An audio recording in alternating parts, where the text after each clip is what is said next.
Question है, एक विक्रेता ने 1 रुपए में 5 चॉकलेट बेची, ठीक, 1 रुपए में 5 चॉकलेट बेची, जिससे उसे 40% का लाभ हुआ। उसने 1 रुपए में कितनी चॉकलेट खरीदी होगी? अब इस क्वेश्चन में ध्यान से देखें तो 1 रुपए में उसे चॉकलेट खरीद रहा, बेच रहा है, और 1 रुपए में चॉकलेट खरीदी थी, यानी कि उसने 1 रुपए में 5 चॉकलेट सेल की थी, ठीक, ये बात सही है। अब दूसरा बोल रहा है कि उसे 40% का प्रॉफिट हुआ है और उसने 1 रुपए में कितनी चॉकलेट खरीदी, ये पूछा है। 1 रुपए में कितनी चॉकलेट खरीदी, चॉकलेट कितनी खरीदी, बाय करी, ये पूछा है।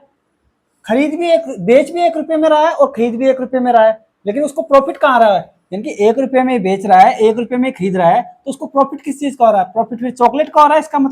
इसका मतलब उसको 40% प्रॉफिट हुआ, वो किस चीज का हुआ? चॉकलेट का हुआ। यानी कि वो 5 चॉकलेट बेच रहा है, तो 5 चॉकलेट पर उसे कितने का लाभ हुआ? 40% का। तो 40% इसका कर लेते हैं, कितना आ जाएगा लाभ, पता चल जाएगा। 20 दूनी 40, 20 पंजे 100 होता है, 5 से ये कट जाएगा, यानी कि 2 चॉकलेट, यानी कि उसको 2 चॉकलेट का फायदा हुआ। देखो वो बेच भी 1 रुपए में रहा है, खरीद भी 1 रुपए में रहा है, तो उसको लाभ किस चीज का होगा? चॉकलेट का ही होगा। अब उसको अपन ने 40% का लाभ हुआ, तो 5 चॉकलेट का 40% 2 चॉकलेट हो गई, यानी कि उसको 2 चॉकलेट का क्या हुआ? प्रॉफिट हुआ।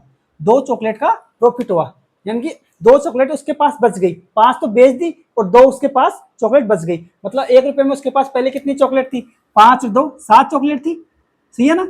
7 चॉकलेट, यानी कि उसने 1 रुपए में 7 चॉकलेट खरीदी थी। देखो उसको 2 चॉकलेट का लाभ हुआ, 5 चॉकलेट उसने बेच दी, तो उसके पास मतलब 7 चॉकलेट थी, 5 चॉकलेट ये, 2 चॉकलेट ये, 7 चॉकलेट थी, यानी कि उसने 1 रुपए में 7 चॉकलेट खरीदी थी। देखो, और तो इसमें लॉजिक तो यही था कि वो 1 रुपए में खरीद बेच रहा है चॉकलेट को, और 1 रुपए में चॉकलेट खरीदी थी उसने, तो उसको लाभ तो चॉकलेट का ही होगा। 1 रुपया तो समान है ना, खरीदते टाइम भी 1 रुपए ले रहा है और बेचते टाइम भी 1 रुपए, लेकिन प्रॉफिट तो उसको फिर किस चीज का होगा? चॉकलेट का ही हुआ है। ये था इसमें लॉजिक, ठीक है। यानी कि 1 रुपए में वो 7 चॉकलेट खरीदी थी उसने, यानी कि ऑप्शन नंबर डी आ जाएगा इसमें, ठीक है।